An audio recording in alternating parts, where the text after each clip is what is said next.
Pelo sinal da Santa Cruz, livrai-nos Deus, nosso Senhor, dos nossos inimigos. Em nome do Pai, do Filho e do Espírito Santo.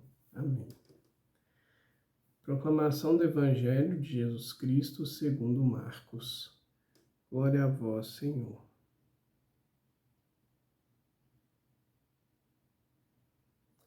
Naquele tempo, Jesus foi para o território da Judéia, do outro lado do Rio Jordão.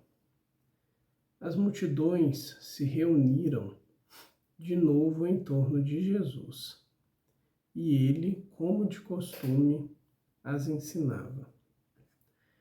Alguns fariseus se aproximaram de Jesus para pô-lo à prova, perguntaram se era permitido ao homem divorciar-se da sua mulher.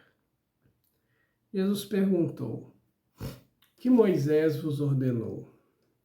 Os fariseus responderam: "Moisés permitiu escrever uma certidão de divórcio e despedi-la." Jesus então disse: "Foi por causa da dureza do vosso coração que Moisés vos escreveu este mandamento. No entanto, desde o começo da criação, Deus os fez homem e mulher.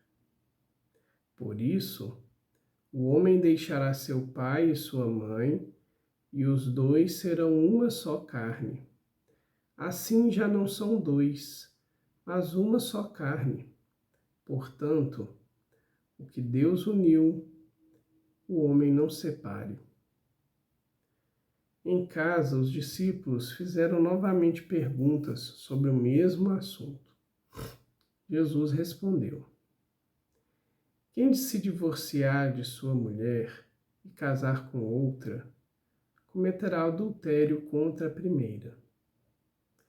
Se a mulher se divorciar de seu marido e casar com outro, cometerá adultério." Palavra da salvação. Glória a vós, Senhor. Querida e querida de Deus, paz e bem. Reparai que consideramos como bem-aventurados os que perseveraram. Isso está na primeira leitura de hoje, versículo 11 da carta de São Tiago. E é muito interessante. Claro, não é bom a gente pegar um trecho bíblico, mas essa já está no contexto da liturgia de hoje. Eu falo pegar um texto bíblico e tirar uma conclusão, né? Como se fosse um recorte. Não é produtivo. A palavra de Deus, ela tem que ser lida como um todo, sempre à luz da doutrina da igreja, da tradição e, em especial, com o Espírito Santo a nos iluminar. Mas é muito interessante esse versículo da primeira leitura, que diz que nós mesmos damos crédito a quem persevera. Perseverar. Algo, às vezes, fora de uso na nossa realidade ocidental, às vezes fora de uso no nosso dia a dia, nos nossos vínculos, não só vínculos afetivos, mas vínculos como um todo. E percebam, não estou dizendo aqui que se é ruim ou bom, não. Não é isso. Mas, certamente, é importante essa palavra, a perseverança, quando nós nos encontramos com Deus, quando nós nos deixamos apaixonar por nosso Salvador. Quando nós escolhemos nos colocar a caminho, nos colocar a serviço do Senhor, a serviço do reino.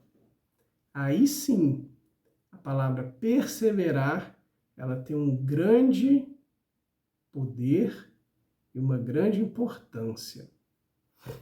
Porque percebam, gente, que perseverar vai trazer para a gente uma ideia de muito tempo, uma ideia de constância. E isso está intimamente ligado com a nossa vida em Deus. Até porque nós sabemos que a vida, ela não tem fim. A vida é eterna. E quando nós nos deparamos com a ausência de finitude da nossa vida, nós passamos a entender que algumas coisas temporais não farão tanto sentido. Porque se nós temos a eternidade, o que é muito efêmero, muito passageiro, não tem valor perto da eternidade.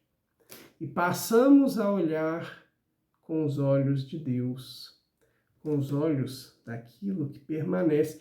E o que permanece, gente, a luz da eternidade, é o que realmente vale a pena. Porque a eternidade é muita coisa. Então você não vai perder tempo com o que verdadeiramente não vale a pena. E o Evangelho de hoje nos convida a algo que verdadeiramente vale a pena. O sacramento do matrimônio. Claro, como tudo em Deus, o sacramento do matrimônio também é um chamado. É um chamado para aqueles que Deus confiou essa missão. O sacramento do matrimônio é uma missão, é um serviço. E é um serviço em que homem e mulher se tornam uma só carne, porque eles fundamentam a sua escolha de servir um ao outro e os dois juntos servem a Deus. Então, por isso é uma escolha que antes era um chamado. É um sim a esse chamado, em que dois se tornam um devido a fundamentarem o seu relacionamento em Deus. E tudo que envolve Deus é infinito, porque Deus é eterno. Por isso, Jesus vem nos dizer que aquilo que Deus uniu, ou seja, não é o que o homem uniu. Sacramento do matrimônio não se confunde com casamento civil. Casamento civil tem as suas regras. O sacramento do matrimônio é uma união de duas pessoas em livre e espontânea vontade, em plena vontade também, em pleno exercício da sua vontade, não pode ser obrigado. E eles dois se unem, dão seu sim um ao outro e dão seu sim a Deus. Por isso, Deus participa dessa união. Deus é presente verdadeiramente na vida de um casal. De forma que o casal, ao viver a experiência do seu sacramento, ele mesmo mostra Deus por meio da sua vida, a vida do casal. Porque tudo que envolve sacramento, Deus está presente. E se Deus está presente, ele também se mostra. E aqui a grande responsabilidade dos casais, não que seja um peso, mas perceberem que o que Deus uniu, o homem não separe. É o que Cristo vem nos dizer hoje. E é importante nós termos essa consciência, tanto para os casais quanto para os solteiros, e viver esse servir. O casal, gente, o casal não é nada mais do que o servir, o casal em Cristo. Você vai viver tudo na sua vida, toda a experiência um com o outro. Deus está presente em qualquer situação. Deus quer que o homem seja carinhoso com sua esposa. Deus quer que a esposa seja carinhosa com seu esposo. Deus quer que vocês se amem profundamente. E Ele dá ferramentas para isso, Ele dá condição para isso, porque Ele mesmo abençoa essa união. E Deus é amor. E o amor do casal, o convite de Deus é que esse amor se transborde cada vez mais. Então não se preocupe com isso.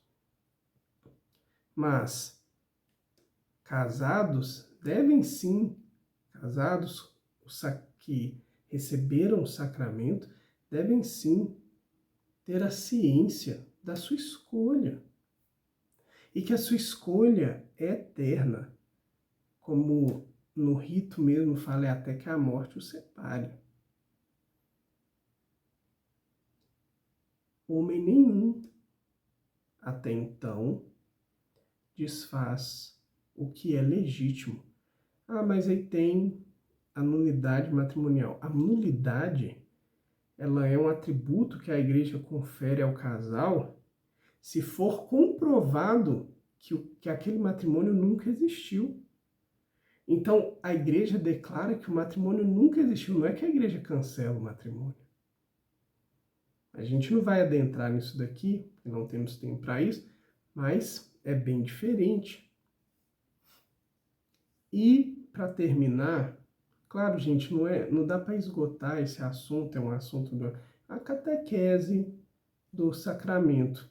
Se você quer aprofundar mais o sacramento do matrimônio, te convido a procurar o Catecismo da Igreja Católica. Lá tem um capítulo específico falando de todos os sacramentos. Vai estar lá o sacramento do matrimônio, com muita riqueza, com muitos detalhes. É bom o cristão conhecer. Mas para terminar a reflexão de hoje, também é importante a gente falar das pessoas que se divorciam. Perceba que a igreja hoje, ela tem aí o acompanhamento dos casais de segunda união. A igreja, gente, ela busca receber a todos, porque Deus quer a todos. Então você, segunda união, você divorciado, é importante você olhar para a sua vida e continuar entregando essa vida a Deus. O que Deus deseja de mim? Continue escutando a palavra de Deus. Peça a Deus para revelar a seu ouvido o que Ele deseja. E viva, tenha coragem de viver aquilo que Deus quer para você. Lembre sempre que Deus quer a plenitude para cada um de nós. Então, a plenitude do casal no seu matrimônio, a plenitude do solteiro, a plenitude do sacerdote. Deus nos quer plenos. Vamos confiar em Deus. Vamos confiar na sua palavra. E vamos pedir a Ele a graça de nos revelar a nossa vocação. Porque também é certo, se a pessoa não tem vocação para o matrimônio, ela vai ter muita dificuldade. Se a pessoa não tem vocação para o sacerdócio e escolhe, por algum motivo, ser padre, ela vai ter muita dificuldade. Deus, ele desperta em nós essa vocação. E quando nós alinhamos a nossa vontade com a vocação que Deus nos deu, a gente tem muito mais condição de viver e sermos felizes. Não que do outro jeito seja impossível, só que é muito mais difícil. Querido Jesus, nós queremos te agradecer, porque o Senhor sempre vai acrescentando algo à nossa formação, que é conhecer-te. Esse é o objetivo, conhecer o Senhor para te amarmos cada vez mais, pois só se ama aquilo que se conhece. Te pedimos, Senhor, a graça de nos dar pleno entendimento da nossa vocação, de fazer da nossa vida um louvor a Ti, vivendo-a bem, vivendo-a para Ti. E te pedimos a graça, Senhor, de rezarmos uns para os outros e de vivermos aquilo que o Senhor nos confia e vivermos bem. Te convido hoje a rezar por todas as famílias e principalmente pelos casais unidos em matrimônio que passam por tribulações. Ao término aqui, reze sim nesta intenção. Muito obrigado, Jesus. Amém.